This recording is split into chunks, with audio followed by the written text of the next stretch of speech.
All right. Thank you once again for joining Brandon's Black History. It's been going great. These weeks that I've hosted this, still people joining the Facebook page. I did start a Twitter account. People are starting to follow that, and also an Instagram account. And starting to get more people reaching out all over the United States, and starting to get some traction even overseas. I had a couple tweets hit London, so it's been fun.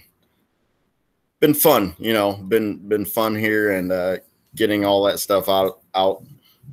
So I feel like I was talking to one of the coaches last night, and he said, it's like you were set in the right place at the right time. With the whole thing with COVID, and people are used to this online meeting stuff now, and then everything that happened, and then to come up with the idea to do these online classes, people are now accustomed to it. So it's kind of, perfect storm to do this. So, and then to be living where I'm living, and start this stuff. So, it's been last couple weeks has been pretty good. And then we have a rally coming up, this Saturday, which we will talk about a little bit, when I'm done here with the Red Summer, presentation. If you've never heard of Red Summer, it is one of the most historic race wars in the United States.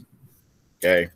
And this is something that, just like everything else that I've talked about, a lot of people have not heard about. So Black Wall Street, a lot of people have not heard about that, right? Seneca Village, people did not know about Seneca Village.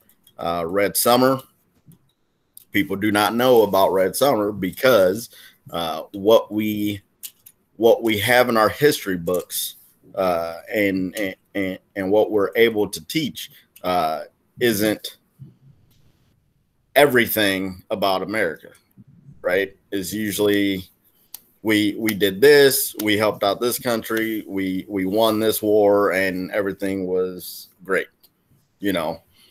so this meeting, these classes are to inform people that, hey, yes, slavery was over 400 years ago, but this happens, and this happens, and this happens, and it continues to happen. And that's why you have the movements that you've had in the 60s, in the 70s, the 80s, and 90s. I mean, every decade there's been a movement to better ourselves, to better this country. But then you get fight back, you get pushback. All right, everything that is done that's good, or people try to do, there's always that pushback. Okay. So I would say, like right now, with the Black Lives Matter slogan, not even the organization, just the slogan in general, right? There's the pushback. There's the All Lives Matter pushback. There's the Blue Lives Matter pushback. We know that, right? Like, we know everybody matters. We know police officers matter. But the problem is when you have an issue with one word of that slogan, you're not saying get rid of the whole slogan. You are replacing one word in that slogan, and then that's where that problem is, right? So if you say Black Lives Matter, but then somebody comes back with All Lives Matter, then you're just replacing one word of that slogan. And if you're not upset with the whole slogan and you're upset with one part, then that's an issue, and that's something that we need to educate on, and that's something that we'll be educating on this Saturday. So with that, we will get into Red Summer 1919. There's a lot of information on this. I didn't put it all in this, of course, because I could talk for 2 hours just on this, you know. So we'll go ahead and start. Let's see. Present.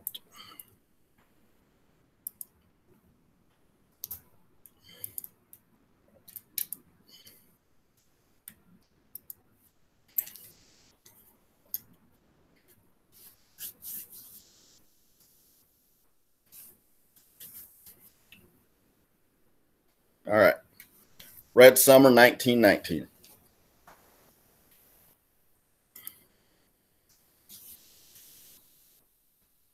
So after World War I, there was a lot of tension. There was a migration from the South to the North by African Americans. The Jim Crow laws in the South were making it very difficult for African Americans, Black people, to get jobs, to live in the South. And so you had between 2 years, the numbers changed, or, you know, different areas. So 400,000 people within 2 years moved north, right? So I've seen other numbers of more that have moved north, and that was New York, that was Washington, D.C., that was Chicago. I mean, they moved all over, okay? So what happened with that was they came to the north during the war. So all of those soldiers that were fighting weren't working anymore. So they had to have people working. So the African Americans came in and took the factory jobs, the mill working jobs, the warehousing jobs. And then you had people coming back, right? World War I was ending and people were coming back, and they didn't like that they lost their job to an African American. Also, the economy was not great then either. So it wasn't like you just come back and there's jobs waiting for you. You know, there wasn't. They also used African Americans as strike busters. So if there was a strike, they would bring in these people, pay them less money than what they were paying the whites, right? And then use them to end the strikes to get these people back to work. So there's a lot of tension there. How am I going to take care of my family if I'm not working? Okay. Why do they get to work and how come I don't? Right. So then you still had, which you still have, that tension of they're not better than me. I'm superior to them, and I should get this job over them. Okay. So you have that.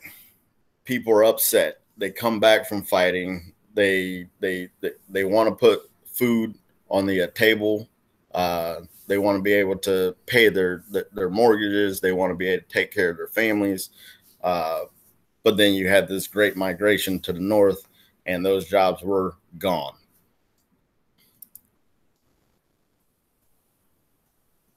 During that time, that's when the white supremacist group, the KKK, went on a killing spree, because there's too many of you, right? There's too many of you taking our jobs. There's too many of you moving north. There's too many blacks in America, period. Right? Like, they're starting to take over. They're moving in droves. We don't like that. So in the South alone, think about, in the South alone, there were 64 lynchings in 1 year in 1918. This was before the big riots the next year. In 1919, in the South alone, there was 83 lynchings. Okay. And these are people, you know, you go to work, you leave work, you get followed by a group of people, And next thing you know, your family doesn't see you that night. You don't come home after working, or you don't come home after going to the store. It wasn't like it was, you know, we know that guy, we're gonna get that guy. It was just random. And for people to live that way, then is it, if you do leave your house, you might not come back home, right? So this year, after George Floyd died, there's been 6 lynchings in America. I don't know if you guys have heard of any of them, but there's been 6 lynchings in America since George Floyd's death. So when you start adding that, you start looking at, are we headed back to 1919? You know, are we headed back to that time? Are we headed back to this big race war? I don't think so, because now you have more people who can defend themselves in their home, and you have more people that will defend themselves. And we'll talk about that here in this. But the riots started coming up north. Okay. So Washington, D.C., Knoxville, Tennessee, Longview, Texas, big wars there. Chicago had one of the nastiest race wars. Phillips County, Arkansas, Omaha, and you know, it just went on and on and on. There was no sense of where it was going to happen. It was just, we didn't want you here. We didn't want you taking our jobs, and we're going to take you out. Now, with that, it wasn't just a Klan. It wasn't just those guys. There were police officers who were killing people. There were children who were burning down houses. You know, so you have the adults doing it, and then you have groups of kids also helping destroy homes and to pretty much help kill people and take their living away.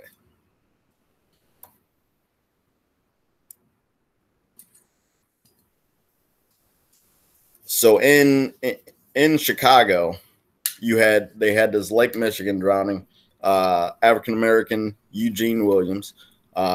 He was out swimming with a friend, and he crossed a makeshift barrier that they had for blacks and whites. Okay. So the story is, a group of guys started throwing rocks at him while he was out in the lake. One of them hit him in the head and knocked him out while he's swimming. He drowns. He dies. White mobs are showing up because the black people are showing up because they heard that this kid was killed by this group of people. Okay. So you already had this whole tension building already. And then, but with that, nobody was arrested, which is what you see now, right? Somebody dies, nobody gets arrested, or it takes 2 months or whatever, you have tension. Breonna, you know, the cop was fired, but nobody has been arrested for shooting a lady in her bed while she was sleeping yet. None of those officers have been arrested. One cop has been fired. So we're 1919, we're going back, right? So as I look into this stuff, it's like, hey, we are repeating ourselves all over again, you know, 101 years later, and here we are right back at the start. Okay. So nobody's arrested. Nobody's blamed for it. A kid's dead. A mom and dad lose their child, and nobody has to pay for it.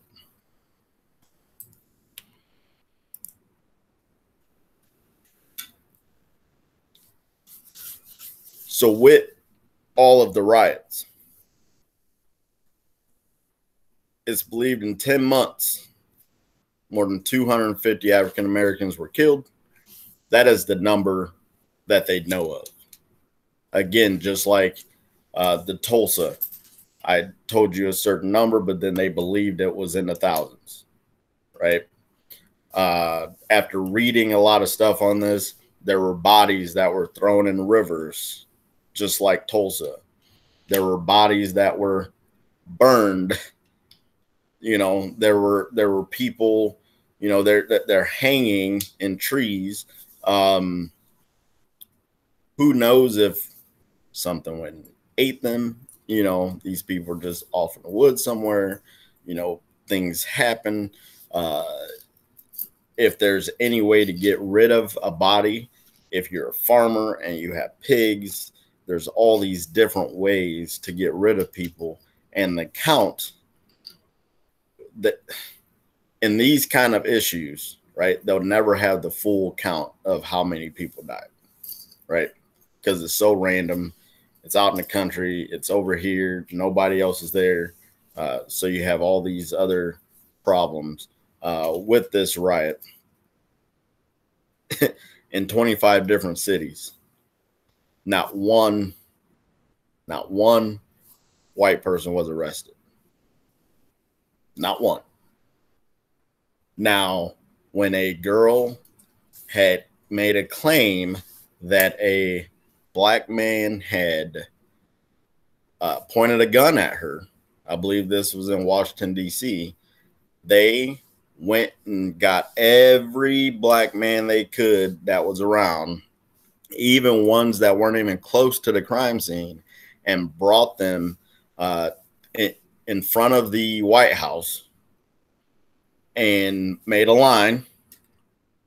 So think about this. If you ever go visit the White House,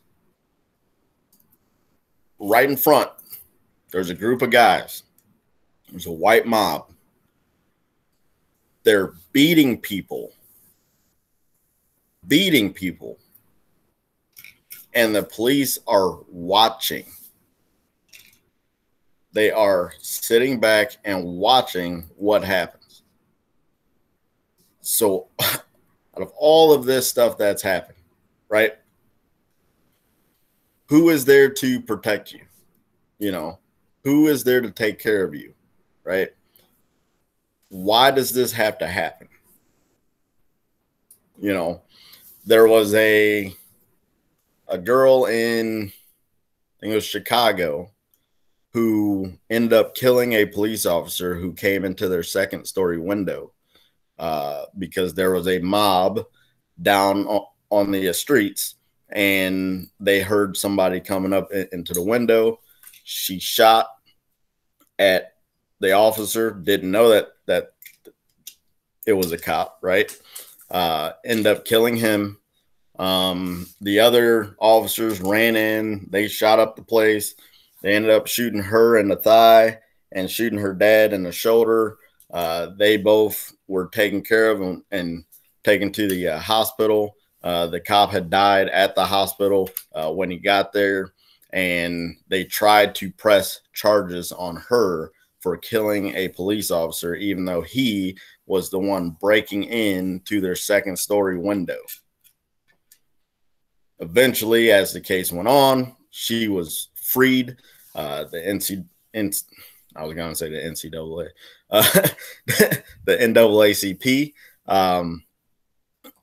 helped, right? And it was self-defense, and her dad both walked free. Now, that is one of many cases that they actually got set free, but then other people weren't so lucky, right? And we see that in, even if you weren't involved in it, what tends to happen usually, that person is going to be in prison. So this is what you would have seen in 1919. Hundreds of people killed, women, children, men, They were burned alive. They weren't dead when they were burned. They're burned alive. They're beaten to death. They were shot, or they were lynched. Any way they could kill you, they would kill you. And as you can see there, a mob, right?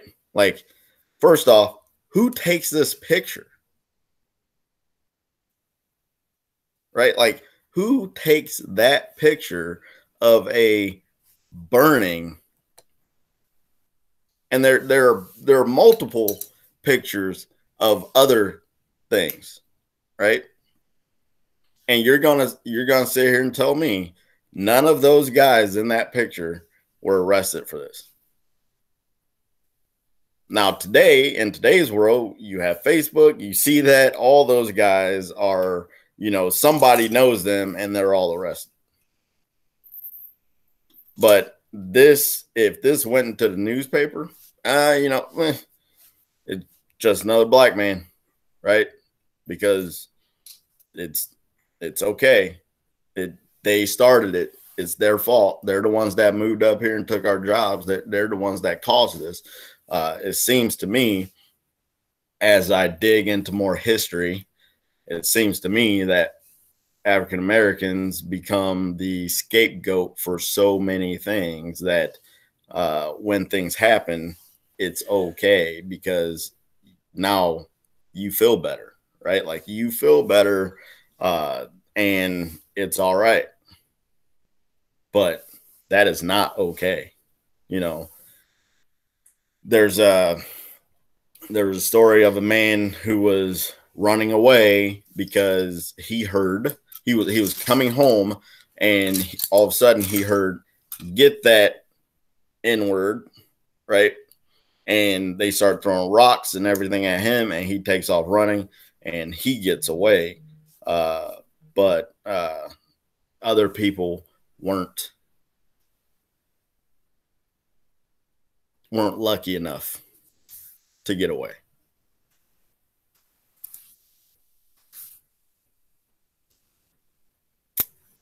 So in 1919, this is where I wanted to go with the self-defense, right? So you had these soldiers from World War I who were drafted just like everybody else. They were black. They stood up. They didn't want this. They helped out their people. This quote here, the Germans weren't the enemy. The enemy was right here at home. Right? Like you just went over there to fight and then you come back to fight. And if you made it from World War I, then who knows if you lived when you came back to your own country. The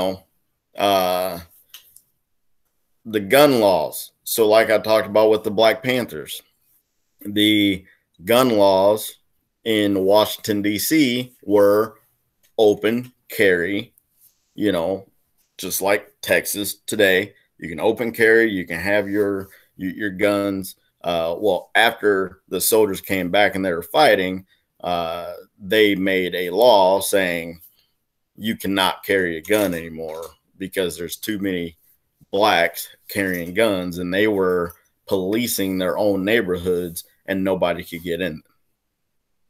So you had black soldiers policing their own neighborhoods with their weapons and they took that away, right? Like, no, you have no right to defend your house, but we will send you overseas to defend our country and to defend somebody else.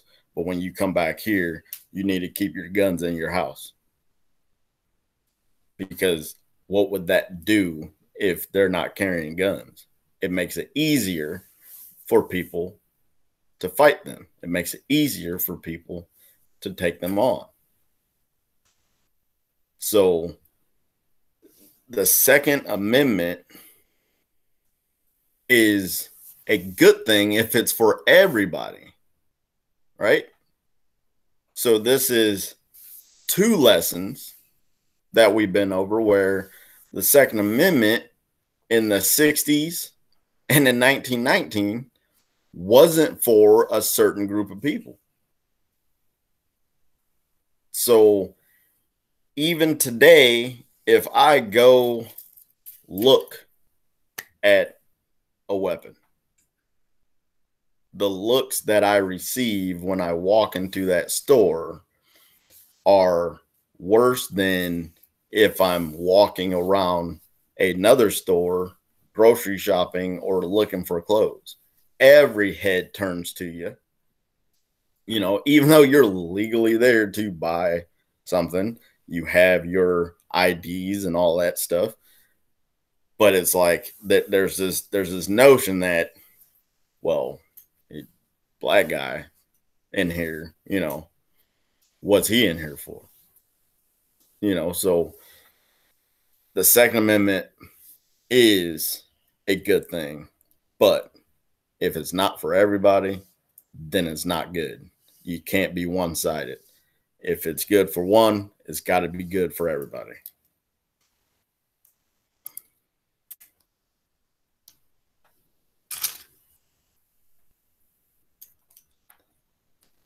Mobs, again, lynchings, burn down cities, tear them up, burn down houses. That's the picture up there in the corner with children in front of a house that they just set on fire. You look at the map, it shows you all over the place, right? Shows you everywhere there's fights. So just imagine now you have all of these protests, right? You have all these protests all over. Just imagine if that was a race war now. Look at the map then, and then look at the map if those protests had turned into something like that. How big would that map be, and how red and orange would that map be? But luckily, I believe we're not there, and I pray that we never go back there. But there are some people that have that notion that, well, we're superior.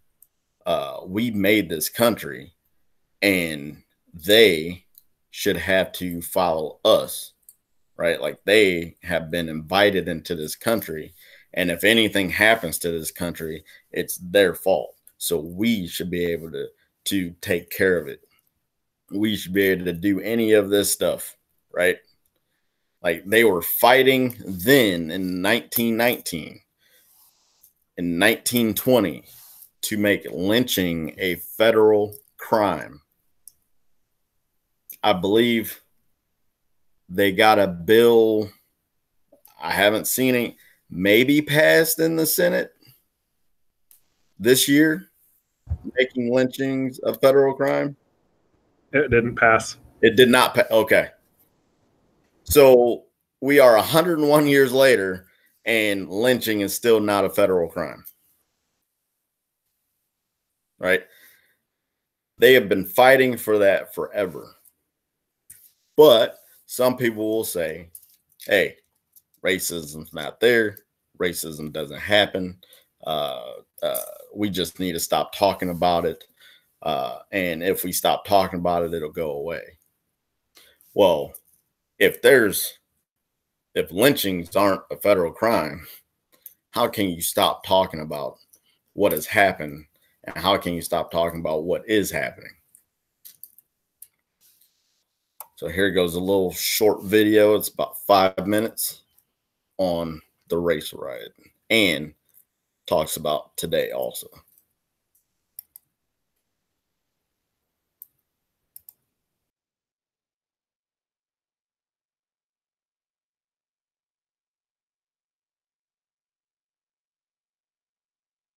Reeling from the unprecedented devastation of a global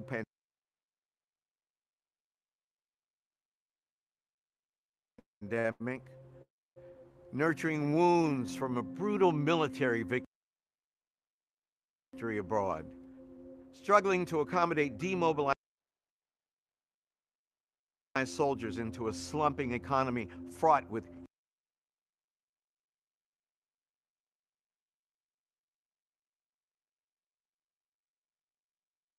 heated competition for jobs. Jim Crow's separate but equal policies, endorsed by the President of the United States himself, now firmly in place as the law of the land. White supremacists targeted terrorist attacks on an all too familiar scapegoat. In another epidemic, black citizens found themselves on the lethal end of an outbreak of racial violence in 1919, so horrific that the civil rights leader James Weldon Johnson called it the Red Summer. The events unfolding across the United States today, in the wake of the brutal murder of George Floyd, are an eerie repetition of events that marred the history of race relations in this country almost exactly a century ago. African American soldiers returned from noble service in Europe during World War I, fully expecting that their sacrifices to their country would at long last entitle them to their full rights as equal citizens. Instead, the uniforms they wore literally became targets on their backs. W.E.B. Du Bois famously said that we return from fighting, we return fighting. We've saved democracy overseas and we're going to save it in the United States. That didn't happen. Between April and November of 1919, with the country devastated by an influenza pandemic known as the Spanish flu, racial unrest rolled through the South, the North, and the Midwest, where the Great Migration was just unfolding in its earliest years. The migration, of course, had transformed large parts of the North and the West.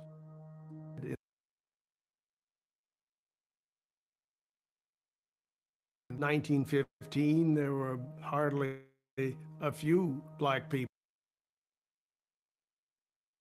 in Chicago. By 1919, 1.2 million people have spread themselves across the map.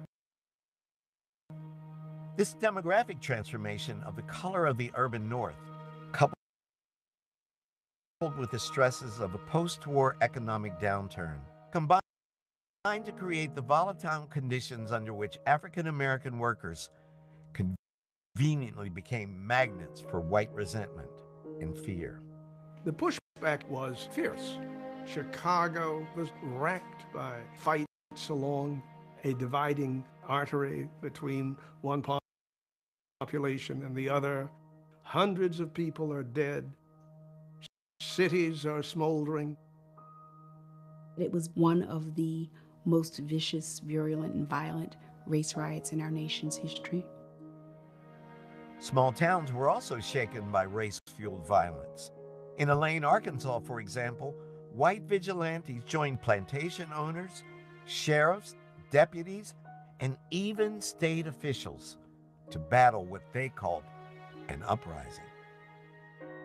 Hundreds of black sharecroppers were murdered merely for trying to form a union. Yet in the aftermath, a grand jury callously indicted more than 100 black women and men for their so-called crimes. Of course, racial violence was anything but new in the America of that time. Still, amid the fallout from the Great War, the rising generation, calling themselves New Negroes, was not about to fold their tents. Instead, Red Summer saw black Americans not only picking up arms to defend themselves, but also utilizing political organizations like the NAACP to to challenge the violence in Congress, in the courts, in the media, and on the streets. In If We Must Die, the poet Claude McKay captured the tenor of the times in his immortal call for defiance in the face of tyranny and terror. What though before us lies the open grave? Like men, we'll face the murderous, cowardly pack, pressed to the wall, dying, but fighting back.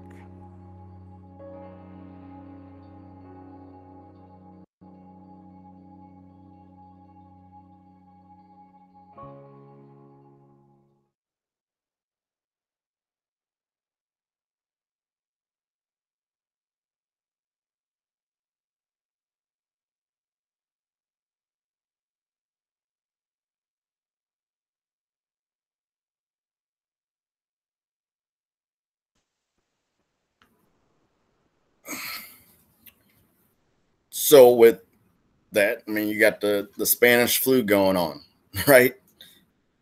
What do we have going on right now? You know, you have COVID going on right now. You have tension and race issues. You have tension and race issues today. But the tension and race issues have never left since 1919. And we've talked about that, right? So people want to say that, like I said earlier, hey, slavery was 400 years ago. You need to forget about that. But what they don't see is, hey, Red Summer was 101 years ago, right? Martin Luther King was killed in what, 68, correct? Black leaders were assassinated. JFK was assassinated. All of these people with the civil rights movement were killed, and that was 30 years ago, 40 years ago, 50 years ago, 60 years ago. You know, everybody knows somebody that's 70 years old. Everybody knows somebody that's 60 years old. Everybody knows somebody that's 50 years old. This history isn't 400 years ago. This history is recent. It is now. It has never left. And what people are fighting for is the same thing that they've been fighting for since slavery was abolished, and since Red Summer, and since Tulsa, and since the Black Panthers who were assassinated in Chicago in the 60s, you know, and since Rodney King in the 90s, and we can just keep going, right? Trayvon Martin killed by a guy who's following him, right? Like, that wasn't too long ago. And then what happens? He gets off, right? Like, so many issues, so many problems, so many times that they've had to get it right. Like people have had to get it right. The government has had to get it right. The police had time to get it right. But time and time and time again, you get nowhere. And then the people that get the backlash are the people that are trying to stand up and yell and say, hey, something is wrong. We need change. So this book here, few red drops, it's pretty good. You know, if you want to check that out for a read, there are a lot of good articles out. Washington Post has a really good article on Red Summer. Of course, History has they have an article. It's not very long. It just hits pretty much the points here and there. But there's so many other stories inside of that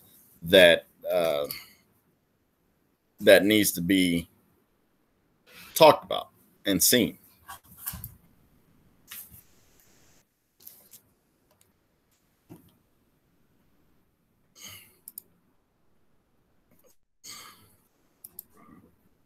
So, like, let's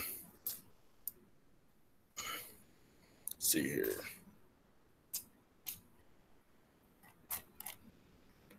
So let's talk about in April 13th, rural Georgia, there's a riot in Jenkins County. There are arsons. Okay. There was 3 black Masonic lodges that were burned down. So you have the Masons getting their places burned down also. In May 10th, the Charleston riot resulted in injuries and deaths. You had the early July riots in Longview, Texas. July 3rd, you had local police in Bisbee, Arizona attacked. You know, there's so many things going on. There's so many issues. There's a riot in Garfield Park where a 7-year-old girl was killed. You know, so there's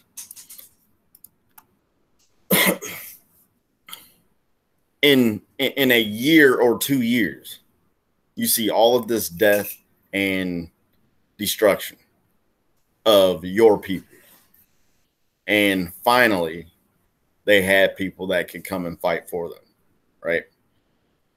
You had soldiers that were trained to fight that came home and then ended up having to fight their own American people that are supposed to take care of you and help you, people that you just got done fighting with side by side. They're trying to kill you. They're trying to get you now on your own soil. I had somebody ask me Friday night, are we any different than what we were in the 60s? Right? Like, let's not talk about 1990. Are we any different than where we were in the 60s? In a way, yes. But for the majority, no. Right? Like, it is 2020 and we're still arguing over the same civil rights that people want. And one main civil right is people just want to live. Right? Like, people just want to, hey, if I'm getting pulled over, I'm just getting pulled over. Right? If I do something wrong and I don't have a weapon, then I just did something wrong and I go to jail. Right? Like, just a basic civil right to have a jury decide if you're guilty or innocent. Are we any different than the 60s? I would say no. Where are, I believe Anthony had asked, where are the black leaders, right? Who's going to stand up and lead? Well, you can't be afraid to die. So who is going to stand up and lead? We have people in power, but are they standing up and are they talking about the right thing? That's number one. Are they talking about the right thing? Are they, you can't be so off in left field that nobody's going to get behind you. You know, are you talking about the right thing for everyone, not just a select few? Okay. When you have the laws like the Jim Crow law, and then you have people leave, and then you have people come back from war, and then the economy isn't good, that is a, I mean, you just started a fire, right? People move up, people lose their job, people are already mad. they already don't like the other person anyway, just because of the color of their skin. Had nothing to do with anything else. It's just because their pigment was different. So where are we at today? Right? Where are we at in 2020? You have a lot of people fighting for a word in a slogan. You have a lot of people fighting over if I'm going to wear a mask or not wear a mask. You have people fighting for, I should be able to say what I want when I want, because the First Amendment says that. You have people fighting that people should be able to point a gun at somebody if they're on their property, even though the person that they pointed a gun to never stepped foot on their property. You have people fighting for all of this stuff, which then you have this one little piece that everybody else is trying to fight for, this one little civil right, but then it's getting washed out with all of the other fighting. COVID is a hoax. COVID is fake. I'm not wearing a mask. I can't breathe because I got a mask on. You know, I should be able to defend my home. We agree with you being able to defend your home, but in which way are you defending yourself? You should be able to defend yourself outside of your home, yes, but are you the agitator? Are you the one who started that whole process and then you pull out a weapon on someone? Right? Like, there's all these different things. And now you have, hey, calling the cop on you because you're sitting by your pool at your at your apartment. You're barbecuing in a park. A little girl is selling water on the sidewalk. A couple was taking pictures of their kid with a photographer on a sidewalk. You get all of these things, right? All of these issues. And then it's drowning out the main one, right? It's drowning out, hey, people just want the right to live. And if something happens to me and I don't make it out of that situation and I did nothing wrong, we just want justice, right? Like, we just want, if somebody does something wrong, it doesn't matter if they're a police officer or not, they should be arrested, tried, and when they're found guilty, put away. But what happens now?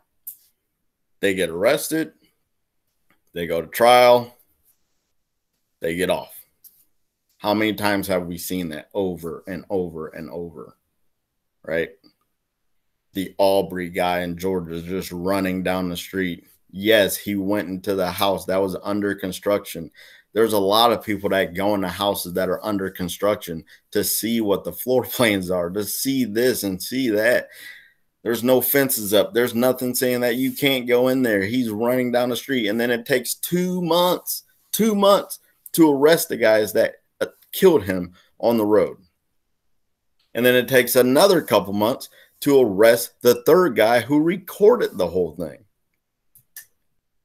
It's like, if he recorded it, that should tell you right there that he was with them.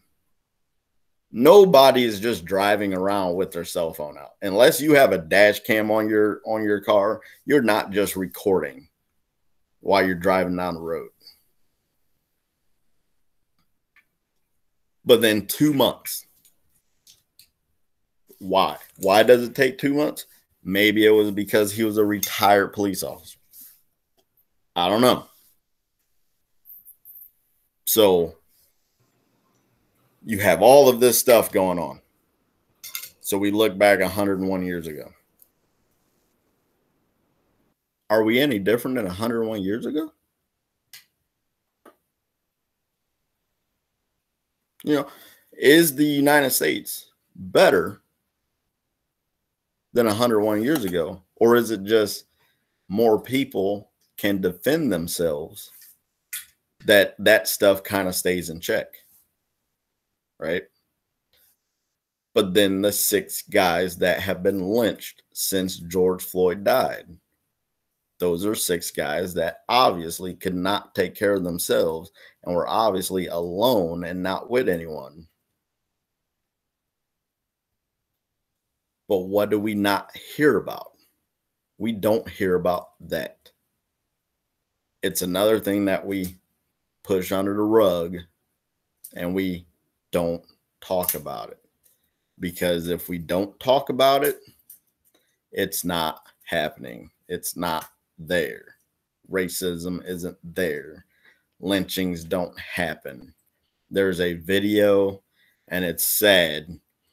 There's a guy with his friends walking in the woods, they're like crossing a park or something, and these guys grabbed him, put him up against a tree, and started yelling, "Get the rope, get a rope," and telling his friends to leave.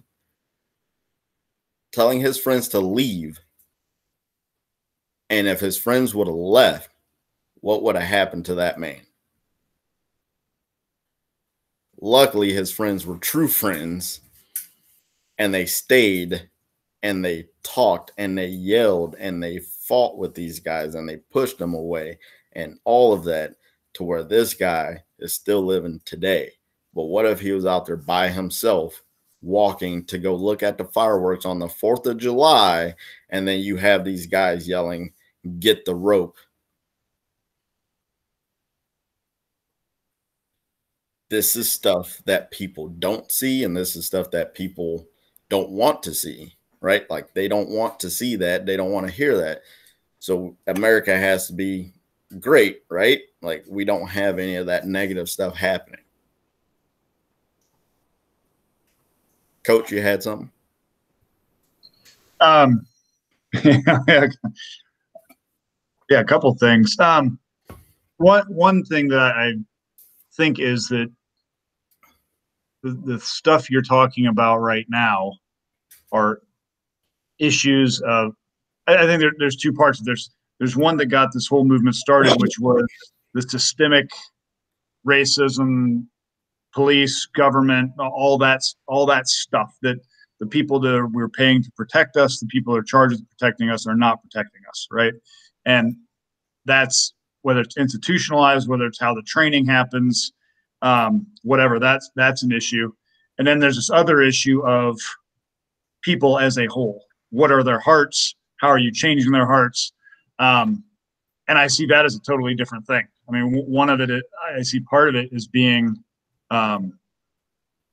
organizational and government driven, like a functional issue. Right.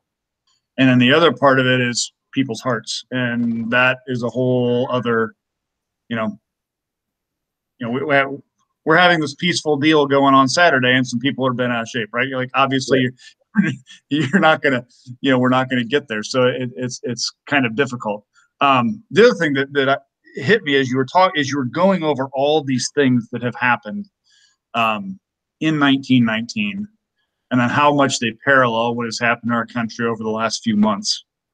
And you and I talked about this, that sometimes it's the fact that we see it as capital Black Lives Matter versus the versus the non-capital, just the statement.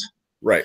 And that's, I think, unfortunately, that's a trigger for people when they see this organizational thing versus the human side of it. Right. But as I listen to you sit here and talk about all these things that have gone on the last couple of months, that's why that word black has to be at the beginning of that, because you don't need to remind people that white lives matter, because that's not an issue right now. Right. Right. It might be an individual person to person, but it's not like this wide issue. And I think that's the deal that really hit me. The 1919 to 2020 is pretty similar with a lot of stuff. Yeah. Yeah. You know, it's so doing all of this research, it's helping me be a better person, and it's helping me, you know, figure out, you know, where I'm from, you know, our history. You know, it's been a whirlwind getting all this stuff together, and sometimes it's really frustrating, because it's like, how come people don't know about this, you know? So I'll be talking to I'll be talking to my dad, you know, who's almost 70. Never heard of Red Summer, you know. Never heard of the Tulsa riots. Never knew what Seneca Village was, you know. But he also grew up in a different time where it was racial when he was growing up. He grew up in Louisiana and Peoria. So he saw the South and the North, and he'll tell you the North was no better than down South. Right? Why? Because, hey man, you got all these black people coming up here and they're taking your jobs. It's the same thing as, we got to build a wall on the border because all the Mexicans are coming in and they're taking your jobs. It is the same thing that happened back then in 1919, and it's the same thing that happened when you had all of these people migrate up north from Arkansas and Louisiana and all of those places, because you had the Pabst was here, Caterpillar was great, Komatsu was great. You had all these different factories here, so you had all of these people coming north for work. That's why my grandparents are here. You know, that's why my dad is here, because my uncles have moved up here for work, and my grandparents have moved up here for work, and so I'm a part of, you know, those people that migrated north. Sometimes I wish my dad would have stayed in Louisiana, but if he wouldn't have met my mom, of course I wouldn't be here. So, but right now, with all of this going on, I kind of see why I'm here, right? Like coach said the other day after basketball, you know, you're here for a reason. You're in Elmwood for a reason. Who knew that it would take, you know, all of these years after graduating high school, that this is why you're in Elmwood. Like today, this is why you're here. You know, you never know where God's going to put you. You never know what's in store. You never know what's going to happen. You know, 2 months ago, I was just working at St. Francis. And then now I'm doing meetings on Tuesday night and all this other stuff. So, yeah. Any other questions about what I presented? Any other questions about this weekend or anything that's going on right now? So I know you've had so much time to think about this. When you get the person who says to you, well, what about all lives matter? Or what about blue lives matter? Yeah. What is your response? How do you explain to that person why that first word needs to be there right now? As a black man, why does that word have to be there? You know, helping us understand what your world is like, right? So that we can help explain to other people. So first, I like to tell them my personal issue, right? My personal moments, you know, which we went over, you know. You know, I start asking them questions. Have you been pulled over in your driveway for living in a nice neighborhood? Have you been pulled over X amount of times for driving in the country, right? Have you been pulled over and called boy? Have you had somebody say something to you and your girlfriend, who is now my wife, while you're sitting down eating lunch? Have you had people say negative things to you because of the color of your skin, right? You know, have you And then I'll tell them, listen, we get it. We know everybody matters. We're not saying everybody doesn't. We're not saying we're better than you. We're not saying we want to be better than you.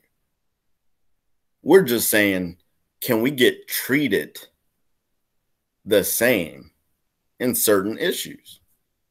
Right? Like, can we be treated the same as if I go into a store and they say I have a fake $20 bill, can I be treated the same as the guy that just went and shot up the school?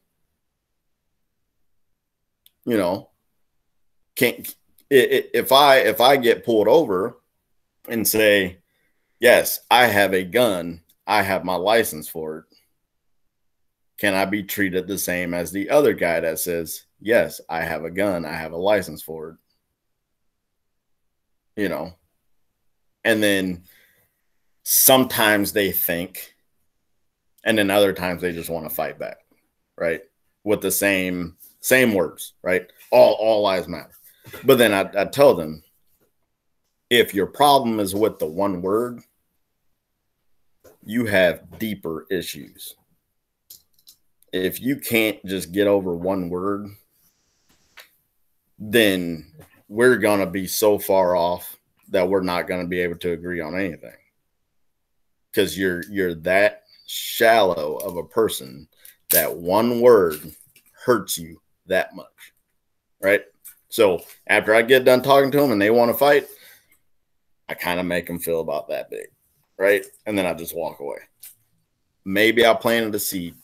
I don't know, right? But who knows? That's what this Saturday is for, right? Having this rally, Black Lives Matter. Oh boy, the backlash for saying Black Lives Matter, and then the rumor mill that gets going about everything is nuts. But what do you have when people watch one news station or do no research and call everybody else fake, but yet believe what they want to believe and pick and choose what they want to pick and choose to believe?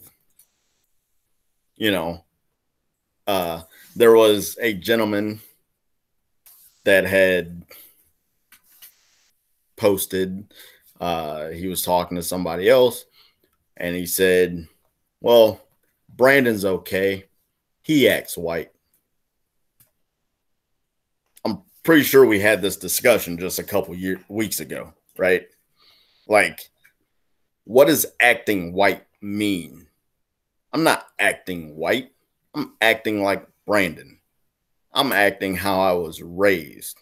I'm acting like a man that I want to act like. And I need to represent the place I work, where I coach, the town I live in, and my parents, most importantly. Right? Like, if I want all of those places to look bad, then I can act any other way I want to. But it would be so uncomfortable for me to do that because that's not me, right? So then my question to that is, well, what about the white people that don't act like me? Like, what are they?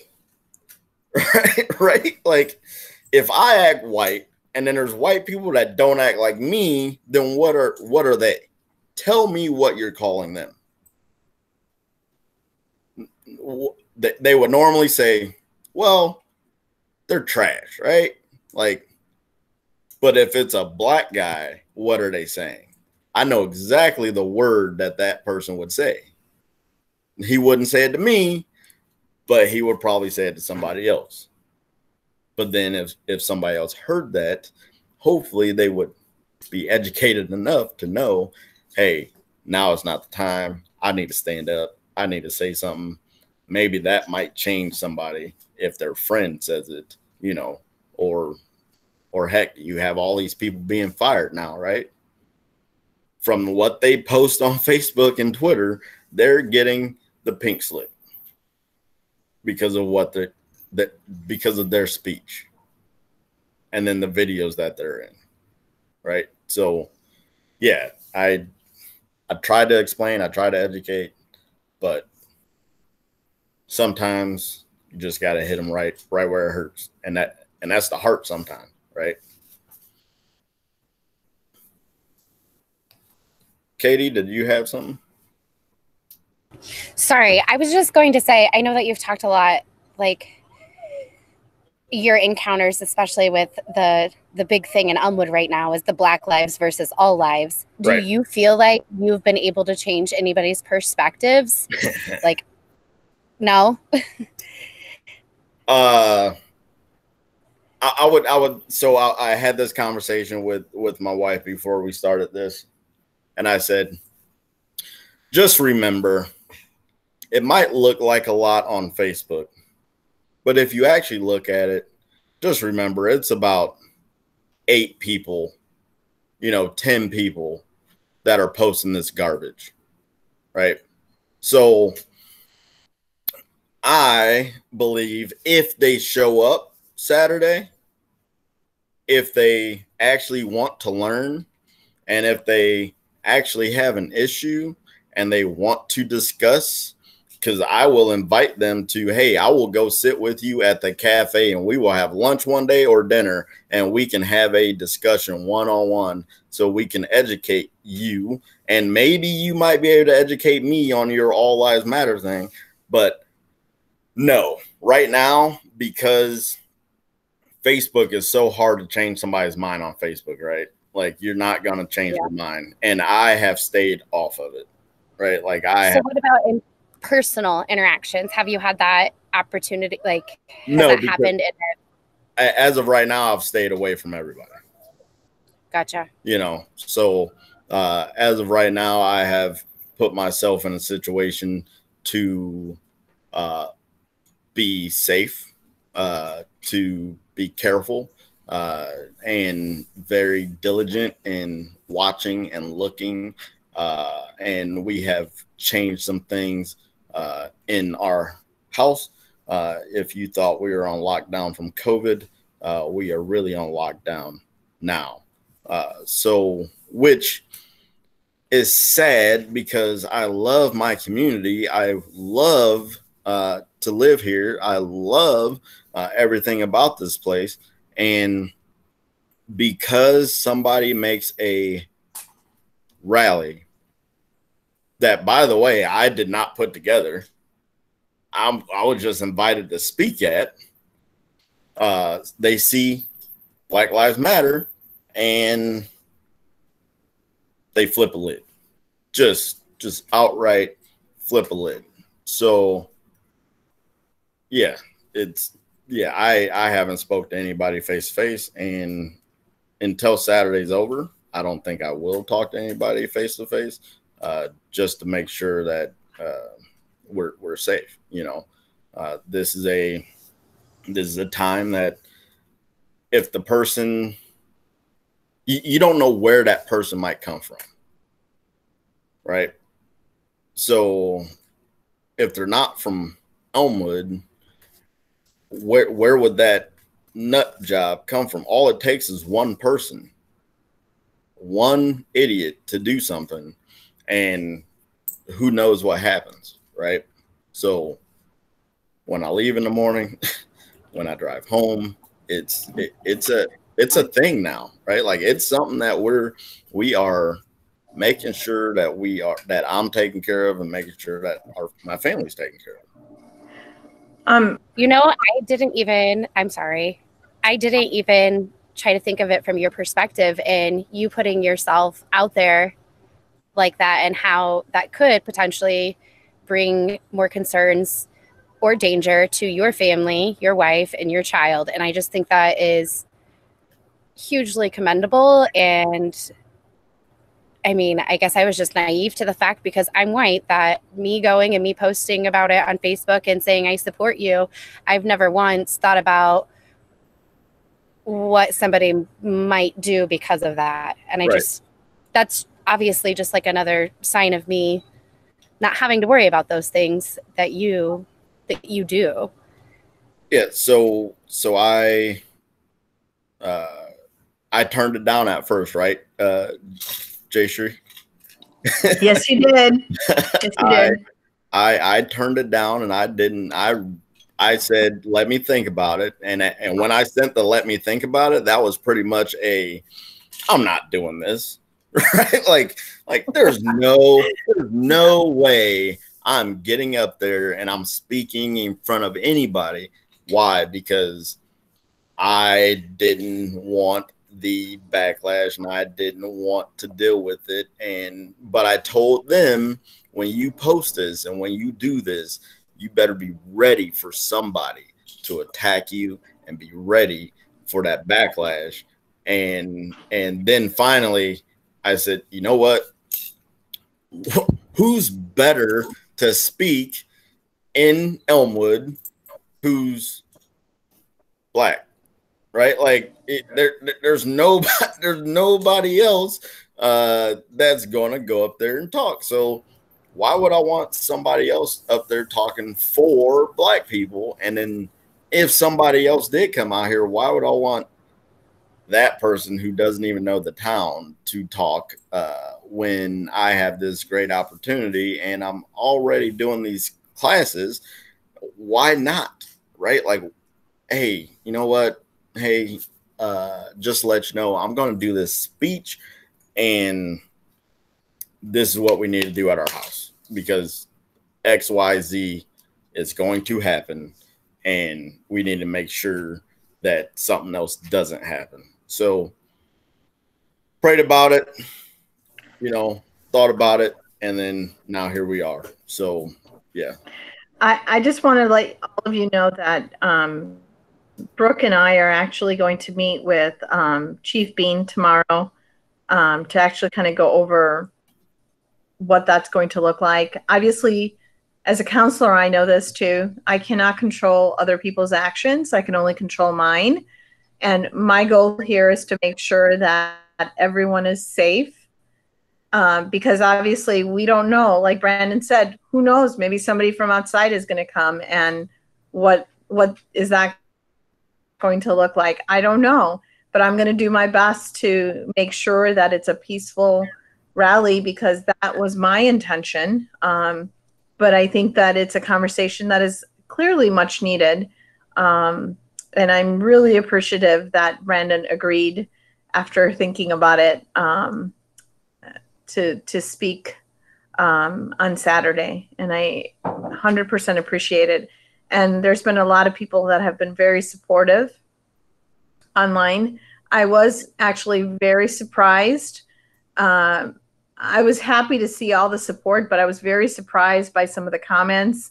And it's really hard to ignore those comments. And just like Brandon, there's been, like last night I couldn't sleep because I was worried because I care about the town as much as everybody else does. And I want everything to go smoothly and I want everything to go well.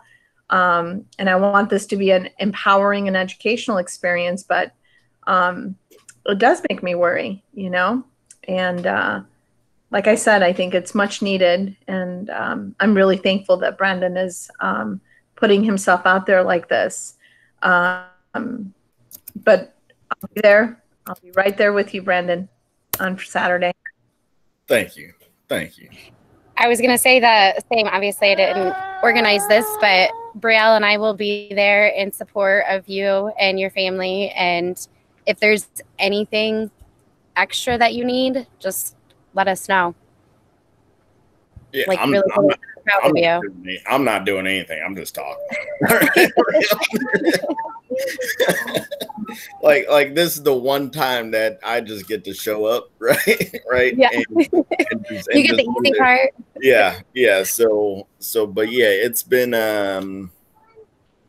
crazy. It's been crazy. And at some point though, Jayshree, just got to let it go, right? Just gotta unwind. Don't look, just put it away. I might post on Facebook here and there, but I have not looked at any of the trash that's been out there trying to. What they're trying to do is say all this negative stuff on Facebook so you don't go through with it, right? Like that they're trying to get all this stuff out there on Facebook, so you'll just say, you know what, I'm not gonna deal with it. All these people are saying all this negative stuff, and we're just not gonna do it. Brandon, I don't think they've ever met me because I'm a very persistent person. They don't know. They don't know what kind of person I am. Yeah, and obviously, I can speak for myself, you know. Yeah, and obviously they don't know me very well. Coach Hollis knows me, but you know, when things get thrown at me, it just makes me want to push through and do it better than what I thought it would be. So, any other questions about 1919 or anything else? You guys know I'm open to talk about anything. So, real quick on the Facebook front, we've been having a lot of, hundreds of people have asked to join the group since this all started.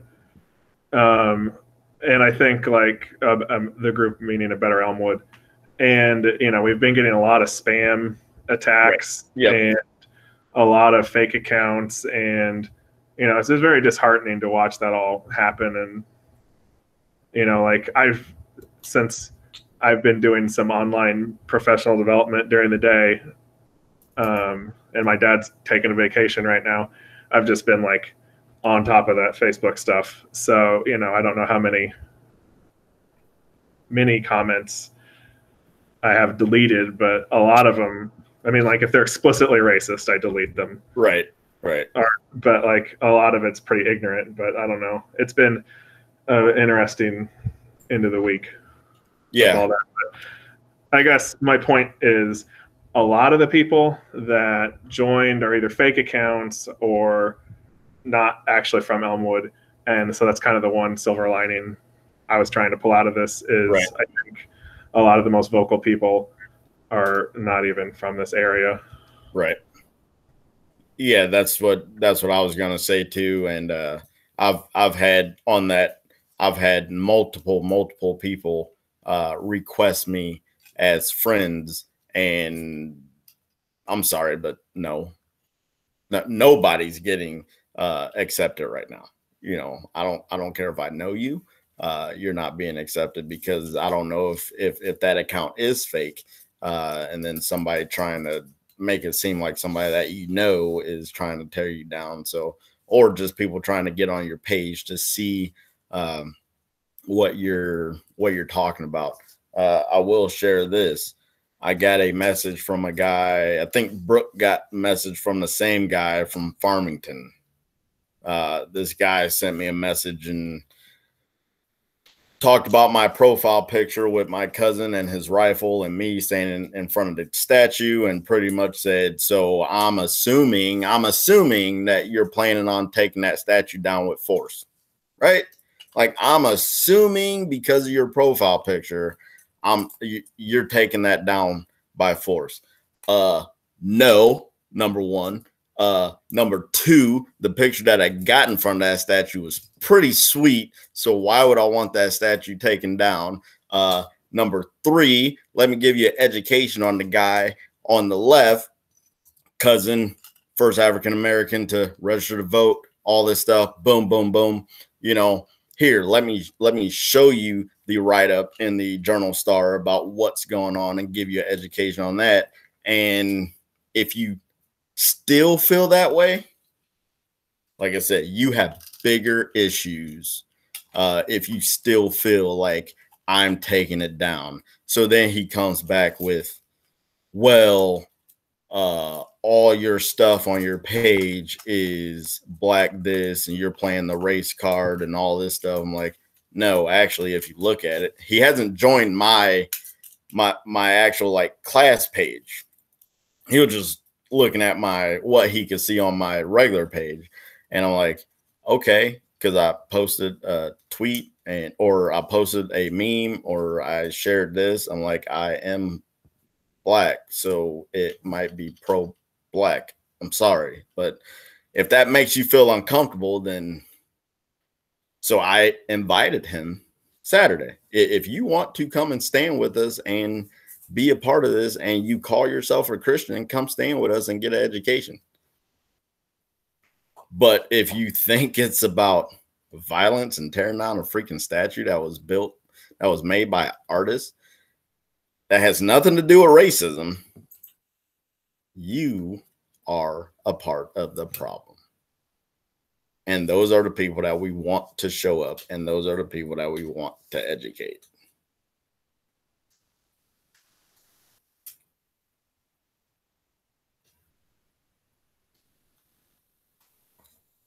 One other thing on the history side of things, there's this cool museum that's started by the Equal Justice Initiative, and for every documented lynching that they have in America, they have gone to this place and they've taken like 2 mason jars full of dirt from that place. And in the museum, they have all of those mason jars arranged with little, placards that say where they're from. And they contact the community and they say like, hey, we want you to build a little, historical marker type of thing and put this mason jar in there and like explain what happened and document that history so it doesn't go unnoticed. And since they have 2 of them, you can tell which communities agreed to build a little historical marker and which communities chose to ignore that part of their history. Yeah. And I think it's a pretty powerful museum exhibit. And it's sad because 90% of them have 2 jars of dirt because nobody wants to remember that part of their history. Right. There was a lynching in Ellisville, which is in Fulton County, kind of just a little bit north of Cuba, a little bit east of Valley. And then there was a lynching in Lakin. And one was in the 30s and one was in the early 1900s. But, that kind of stuff happened in this area. Right. Yep. It's stuff that needs to be talked about and brought up, but nobody wants to talk about that. We want to talk about freeing the slaves. We want to talk about, but we're not going to talk about what happened after that, right? We want to talk about finding America, but we don't want to talk about what happened after we came to America. We want to talk about, hey, Martin Luther King had this speech, but we don't want to talk about what happened to Martin Luther King, so, but then everything else is erased, right? Like I was talking to somebody else and they pretty much said, man, it seems like in school, it's slavery, Martin Luther King, Rosa Parks, and that was it, right? Like that was it. That's all there is. That's all there was. And, you guys are just here, that's all you had. You're just here, so, and that's how, I think that's how a lot of people actually feel because they haven't been taught the real history or history in general, of the United States. Brandon, how much did you get? Oh, sorry. How much did you get from your family when you were in school? Like, because you're right, it was Rosa Parks, Abraham Lincoln, Martin Luther King. That was about it. And I, as an educator, have tried to do better. But I'm still, I'm learning so much from you that I'm like, how did I miss this? Even, So how much did you get as like a kid in high school? From your family, because I know we got the same education, so right. I know. Right. So I got a lot from my my grandma in Louisiana. We spent a lot of time together when I would go down there, and we spent a lot of time here when she would come visit, and we talked about a lot of stuff in the South. She had all of this knowledge of things that went on, and most of it was, she you know, the long walks to the bus down Ford Street in Baton Rouge on dusty roads to get to work. And then she talked about all this other stuff with you know, you couldn't sit in the front of the bus, you couldn't do this, you couldn't do that. You know, she grew up in that time where you had all these other issues, but she started her own business, right? Like she would do laundry for businessmen, right? Like you had these opportunities then that people don't even think about now. Yeah, she couldn't really go get a job and work, first because she was a woman, secondly because she was black. You know, so the job that she had was cleaning, because, you know, everybody's seen the movie The Help, right?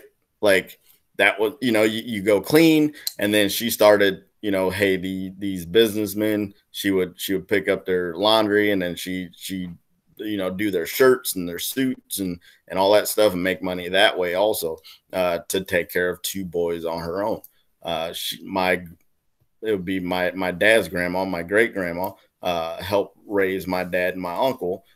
So they had all of her history, you know, from when she was younger, and schools and segregated and couldn't go to school. I can't even tell you what education they had. Right? I don't think it was 8th grade, you know, but my grandma probably didn't have an 8th grade education, but she retired with a pension and all this stuff. But what was her job though? She was still cleaning, but it was at a hotel, you know. But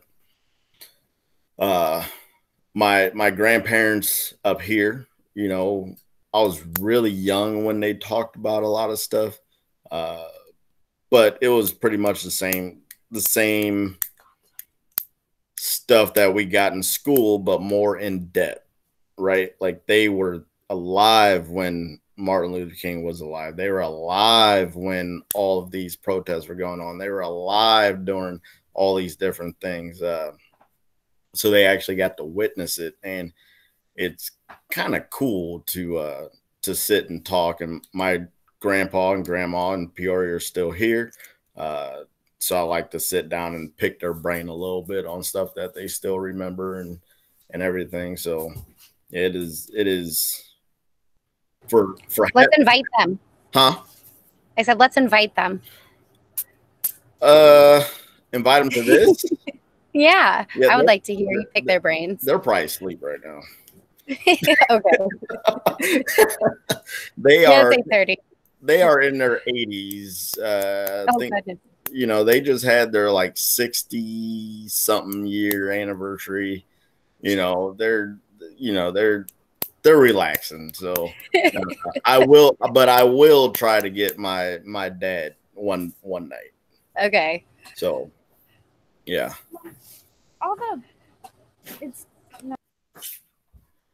You know, Katie, you asked earlier, has Brandon had the opportunity to change someone's mind, right? And the interesting thing for me, probably 3 weeks ago, he just decided to talk about his personal experiences, and Nehemiah was on talking about his personal experiences, and then Anthony Faulkner talked about his personal experiences. And I had heard the stories from Brandon before, and I'd heard the story about Nehemiah before. All things that happened here in our town for the most part. But for some reason, in the context of this meeting, it hit me. And I honestly broke down a little bit, because I was his coach and I was his teacher, and I had no idea that any of this was going on. Because I'm a white guy living in Elmwood, it's a little cocoon, right? And as I think of myself, I can't go back, but I have students in class who are black or persons of color, whatever other challenges, that are going to deal with life differently than I am, because I've been given a golden ticket to a certain extent. I have players for sure that I can react to and be more aware of and more empathetic and whatever, that in a way that I wasn't for Brandon, just because I didn't know. So, I mean, it's not like he changed my mind because I didn't care about him and didn't care about, black folks and all that. That's because that's why we're here. But I think that it changed me on a very real, practical level that I never thought about before, which is why I think this format is so powerful, because it's real story. I mean, it's real. It's Brandon's story. It's not the thing you see on the news that happened over there. It's something that happens here to him, to his family. Could happen to Brashen. Could happen to guys on our team, kids in our halls. And when they get in their car to drive home after school, they have a different level of anxiety than most kids would. And I think that has changed me, and I think that's what I've gotten out of this. That's the perspective for sure. And obviously, I mean, Brandon and I went to high school together. I think I was in that meeting, and him even saying the things like, I mean, I'm ashamed, but we did always said, you're like the whitest black guy we know, Brandon. And like, I didn't realize how awful of a thing that was to say. So that's something that I've even like learned, that it's like, why, like, and what Brandon just did right there, that's what he would do, like just kind of like laugh it off. But we didn't know that was causing some sort of internal thing for him. He just went with it. Like, we had no clue. And I can remember reading this summer, and I'm like, oh my gosh, I cannot, like, this is so accurate. And just like you said, it does bring a different perspective when it's somebody that on a very, very close level. Brandon, I don't know if you're familiar. My sister's married to a black man, and we've been in the local taverns too. And I've had people approach me that's like, why are you with that, N-word? Like, straight up, like, no shame in their game. So when I do see those things like racism's not in Elmwood, it's like, maybe if you're just around all white people, but I go to the bar with a black person and see what happens. Yeah. And I'll go with you any day you want to, Butler. I'm down. Yeah. I kind of stay away from those establishments, because people do drink and get liquor up, and then they'll say something, and I'm not the guy that's gonna back down, So especially if they use certain words, that's not gonna happen. So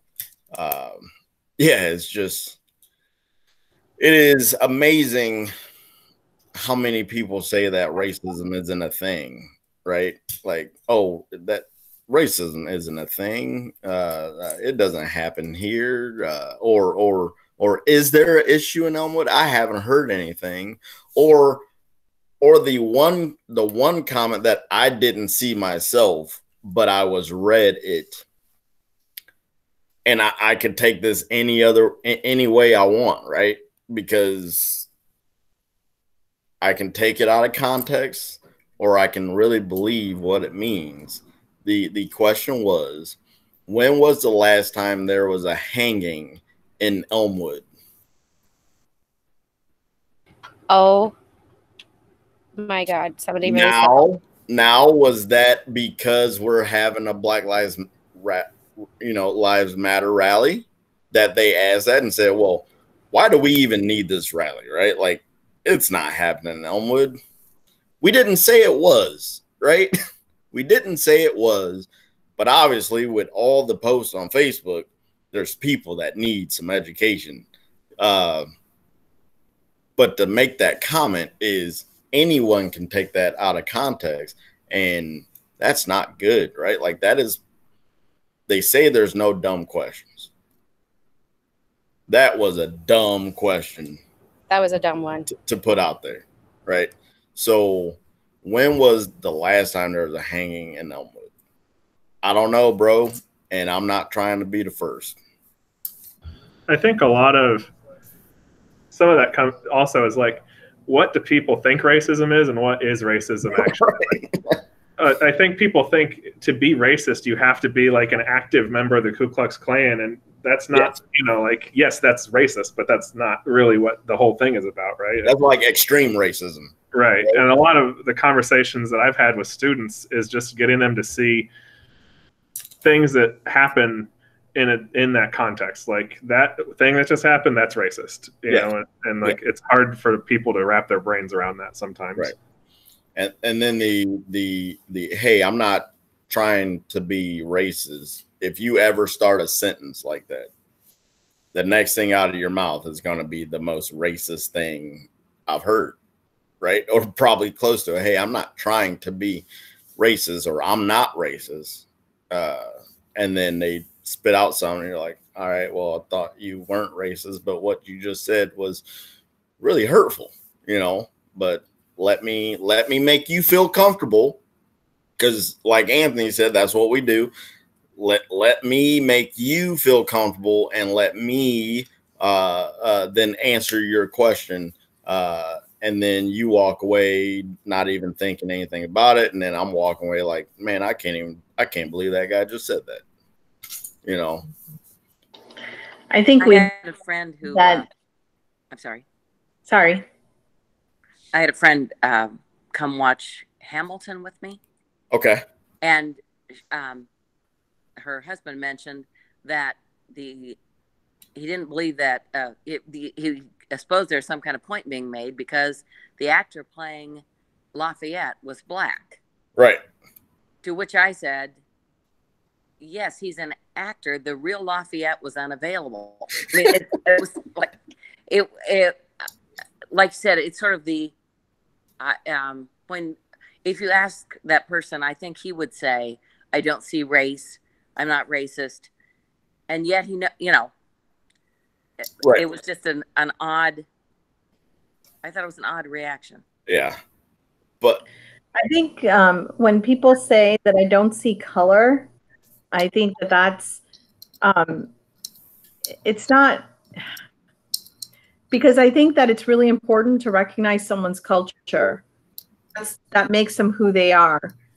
That makes them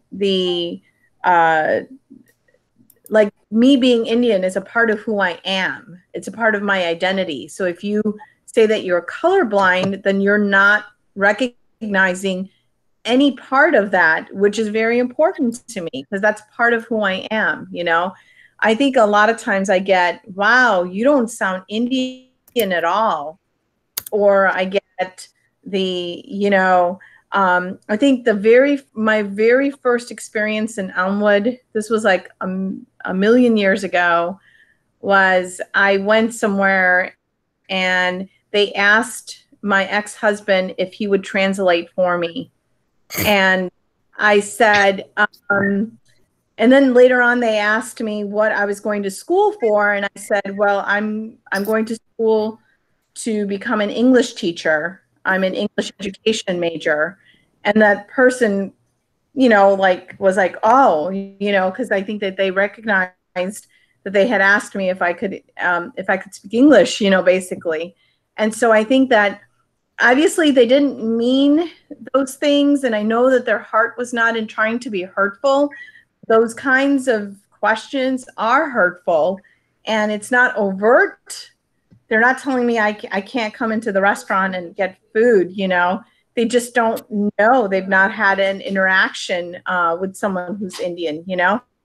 But I have to say, like, when I go to the park, or I know that I went to this restaurant in Knoxville, and I walked in and I sat down with my family at the time, and everybody looked at us. And I think they looked at us for the entire meal. And the most uncomfortable feeling ever. And I promise you, I don't think I've ever gone to Knoxville again to have a meal, because it was just so weird, you know. But it's things like that, I think, you know. Yeah. So the Hamilton play, right? So my answer to that would have been, well, aren't they all black up there on stage? Right? Like, I'm not sure why he centered on Lafayette, to be frank. Right, but but that's okay. Yeah. Yeah, it's like, wait a minute.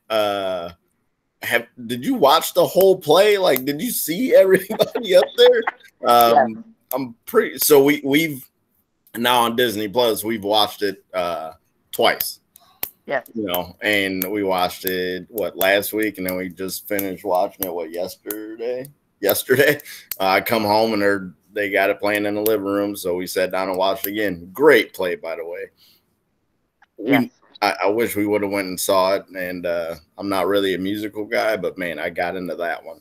But yeah, it's some of those ignorant comments, right? Like, hey, you notice Lafayette was black, and then it's like, well, you do know like the whole cast was black, right? Like, yeah. So, and some of Elmwood's, I think Elmwood's reaction is maybe a small town reaction. Yeah. My husband and I and our children, who were Jayshri was mentioning being stared at in Knoxville, we stopped at the Dairy Queen in Rushville, and eventually a man came over to our table and said, "You're not from around here, are you?" And I was like, "No." Yeah. And I don't know whether I don't think he was meaning it in a negative kind of way. He was just evidently had never left Rushville, and consequently right. only knew people there. And I think that's a blessing of a small town is that you know everybody, and the curse of the small town is that you know everybody. Right. So. Right. I'm glad I don't know everybody here. Obviously, everybody knows me because I kind of stick out. But yeah. No, Brandon, they don't see color. Oh yeah, that's right. That's right. Sorry, bad joke. I forgot. I'm not unique. You know, I'm not Brandon. I'm just another person walking the earth, and I mean nothing. We love you. Any other questions?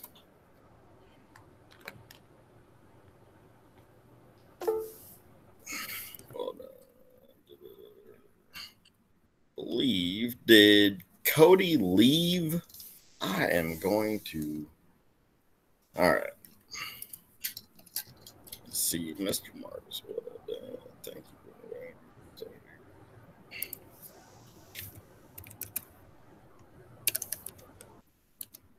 For those of you that don't know, Jeffrey is still here. I thought he had left the meeting. I was going to brag to all of our Elmwood friends that we have a Pulitzer Prize winner listening tonight.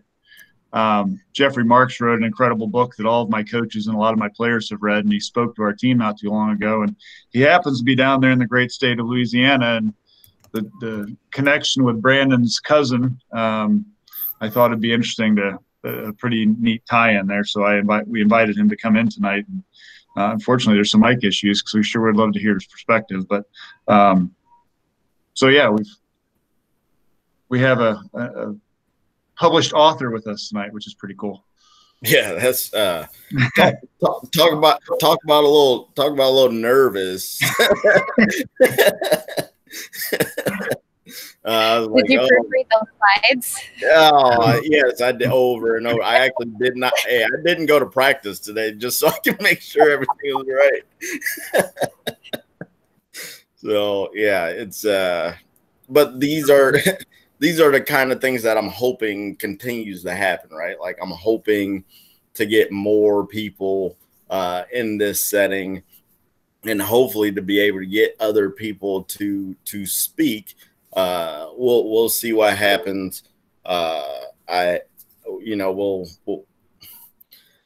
have something else working right now. We'll see what happens. I believe Saturday the guy will be here. I did set up an interview with him a couple weeks ago. We talked about some stuff. So there's some other stuff that I'm working on that hopefully my goal is to get Black history taught in schools, not just in February and not just the main couple things that that we see, you know, that we hear, you know, those three main things, right? Slavery, Martin Luther King, Rosa Parks.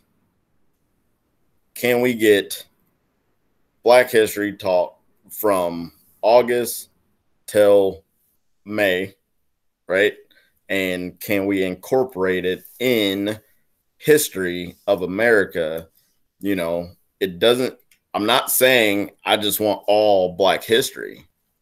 I'm saying if you're going to talk about George Washington, then you need to talk about this. If you're going to talk about the Civil War, then you need to talk about this. If you're going to talk about Abraham Lincoln, then you know it needs to be equal. Try to make it as equal as you can.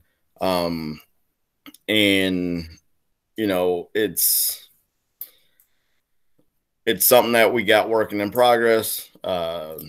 It will be hopefully sent out to all the schools in the USA, and you know, we'll go from there, you know. But of course, locally, one school that I can't impact right now is the school that I went to. So we'll try to get, I know with this whole COVID stuff going on, it's probably not the right time, but eventually I'm just going to have to shoot my shot and go for it, you know. So our school is pretty awesome. So I feel like we can work together great. And then I have had some other school districts join my Twitter page. So I do have some other schools that are now following me on Twitter. So when I tweet stuff, they are seeing it. And it's been a good thing to get out on social media.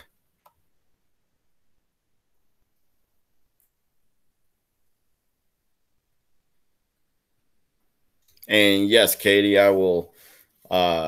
I have all of these slides saved on Google, so I can send them to you. Thank you so much. That's awesome. You put the work together for me. Right.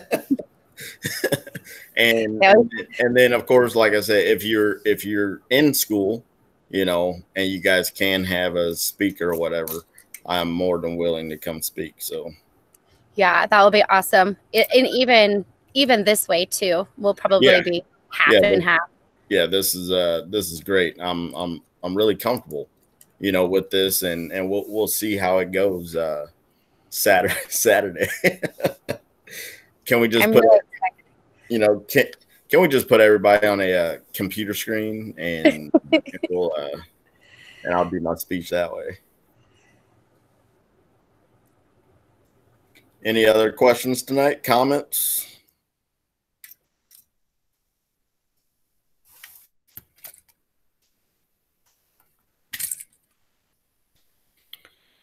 So I really hope and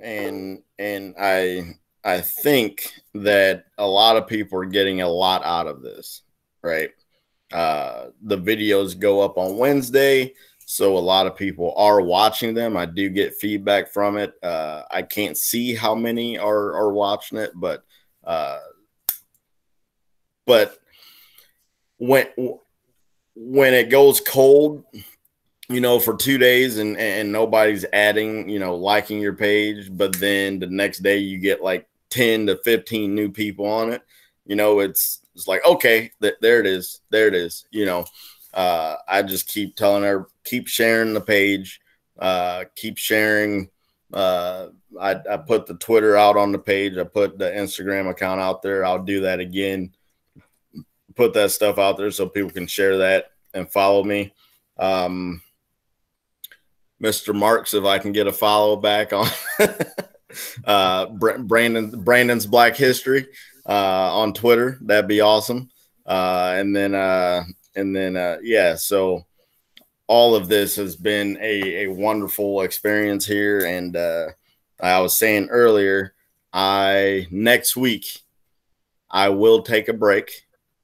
I think this is our 6th week. So this is 6 weeks in a row that I'm coming up with different projects. I don't think kids in college do projects like this in every week. to put together speeches and a presentation like that. But what I will do is I will figure out what I want to talk about, and I will post material, videos, and I will post articles on the Facebook page and on Twitter, and then we'll come back and discuss that the following week. So that way we can all do our homework together, and then we can have a discussion. But yes, I'll same thing. I'll put together a presentation. I'll do all of that. But just remember, next week, there will not be a Tuesday night. I'm going to take it off because of tonight. And then I have to prepare a speech for Saturday. So I don't want to shortcut the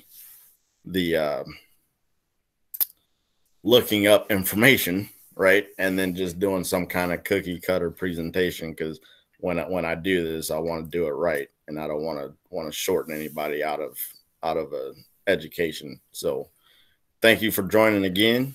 I believe Faulkner had nothing to say tonight. Kevin, is that you? Listening and learning, and I had conversations in the past. It's just mostly with the Facebook stuff. It's just sometimes I've learned just to not say anything because the ignorance is it's amazing. So just as you and I talked about, it just sometimes you just can't say anything at all back because it just right. So So yeah, I've been clearing my head and just staying away from it. I got off of the Elmwood pages just to stay away from it. I've